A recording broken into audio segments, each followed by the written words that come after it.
জ্ঞান ফিরতেই লাজুকে চিনতে পারল অনুভব। সম্পূর্ণ জানতে দেখতে থাকো। গল্পের শুরুতেই দেখা যায় অনুভবের জ্ঞান ফিরে এসেছে। অনুভব ডাক্তারের সাথে কথা বলে।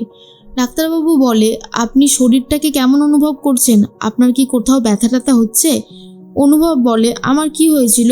আমি এখন কোথায়? ডাক্তারবাবু বলে, আপনার একটা বড়সড় অ্যাক্সিডেন্ট হয়েছিল আর আপনি এখন হসপিটালে আছেন। আপনার পরিবারের সবাই আছে, তবে কেউ কেউ বাড়িতে গেছে। কাল সকালবেলা এসে আপনার সাথে অবশ্যই দেখা করবে।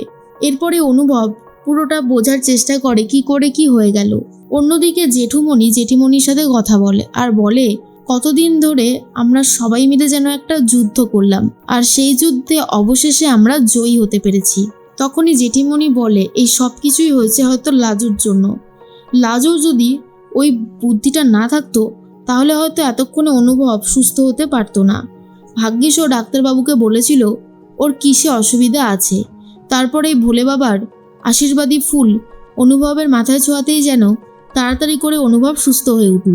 জেঠুমণি বলে, তুমি একদম ঠিক কথাই বলেছ। তবে কি জানো তো, আমার এখনো মনে হয় লাজু আর অনুভবের যে সম্পর্কটা আমরা দেখতে পারি, সেই সম্পর্কটা যদি সত্যি বাস্তবে স্থায়ী হতো তাহলে হয়তো দুটো মানুষ খুব ভালো থাকতো।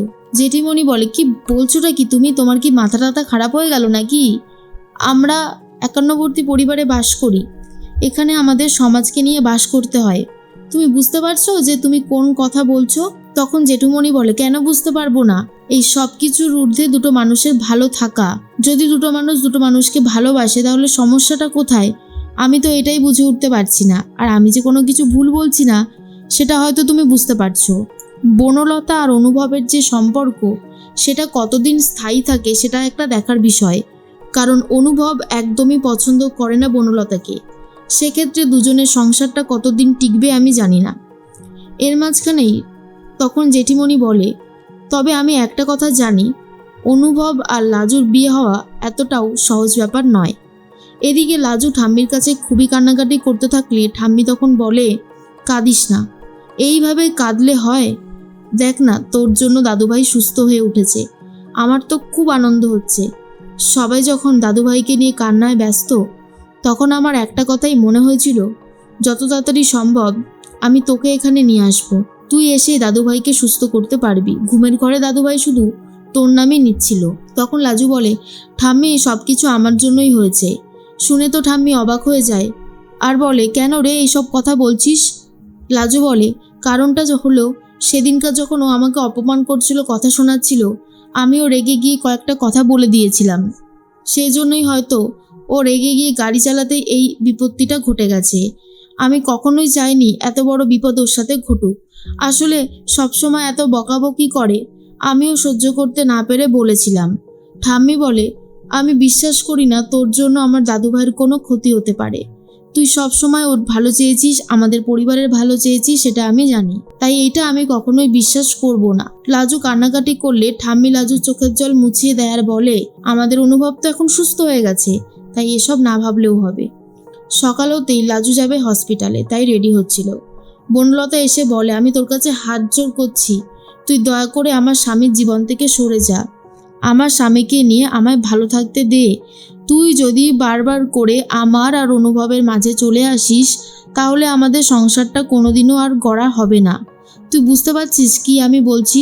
তোর তো স্বামী, সংসার সবই আছে, তাহলে তুই সেখানে গিয়ে সংসার করছিস না কেন? কেন তুই আমাদেরকে এইভাবে জ্বালাচ্ছিস বলতো? অনুভবের সুস্থ হওয়াটা খুব জরুরি ছিল, হয়ে গেছে সুস্থ, এখন তুই অন্তত বাড়ি ফিরে যা। কিন্তু লাজু বলে, হসপিটালে গিয়ে সে অনুভবের সাথে দেখা করবে, তারপরেই সে ফিরে যাবে, কিন্তু তার আগে সে অনুভবের সাথে অবশ্যই দেখা করবে। বনলতা বলে, তোকে না আমার কোনোভাবেই ভরসার বিশ্বাস হয় না। তুই ঠিক আবার অনুভবের কাছে গিয়ে অনুভবের মন গলানোর চেষ্টা করবি। এইদিকে সুদেব সকাল উঠে ব্রাশ করতে থাকে। তখনই তার মা বলে, তোর লজ্জা শরম নেই?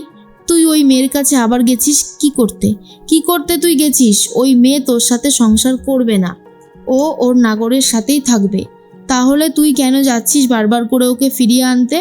খুব তো এনেছিলিস, ভালো করে কথাও বলেছিলাম, তাতে লাভের লাভ কি কিছু হয়েছে? কিছুই হয়নি, উল্টে ও তোর মুখে ঝামা ঘষে এখান থেকে চলে গেছে।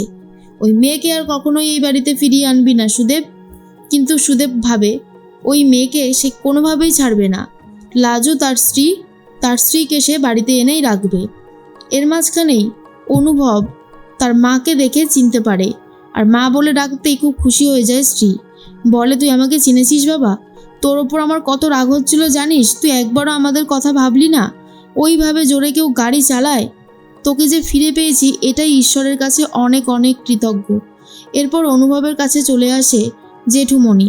তারপরেই ঠাম্মি এসে কথা বলে, আর বনলতাকে দেখে মুখ ঘুরিয়ে নিচ্ছিল অনুভব।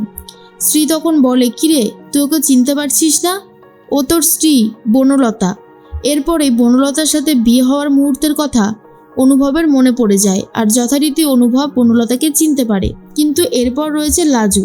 তখন ঠাম্মি বলে, জানিস তো দাদুভাই, তোকে নিয়ে আমরা একেবারে চিন্তায় পড়ে গেছিলাম, জমে মানুষে টানাটানি হচ্ছিল, আর তখনই লাজু এসে তোকে বাঁচিয়েছে। ও যদি না থাকতো তোকে এত তাড়াতাড়ি আমরা সুস্থ করতে পারতাম না। শুধুমাত্র ওর জন্যই আমরা এত তাড়াতাড়ি তোকে সুস্থ করতে পেরেছি। এটা শোনার পরে অনুভব বলে, লাজু? কে লাজু? এরপর লাজুকে সামনে আনতেই আর চিনতে পারছে না অনুভব। তখনই অনুভব বলে, এটা লাজু। তখনই বনলতা বুঝতে পারে লাজুকে হয়তো ঠিক চিনে উঠতে পারছিল না অনুভব। তখন ঠাম্মি বলে, তুই অনুভব চিনতে পারছিস না লাজুকে? আরে অনুভব, ভালো করে মনে করে দেখ, লাজুই তোর কাছে সব ছিল একটা সময়।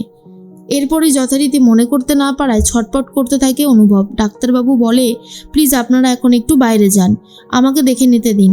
জিজ্ঞেস করে ডাক্তারবাবু, আপনার মাথায় কি আসছে? তখন জিজ্ঞেস করে, ওই মেয়েটাকে আমি মনে করতে পারছি না, আমার খুব অস্বস্তি হচ্ছে।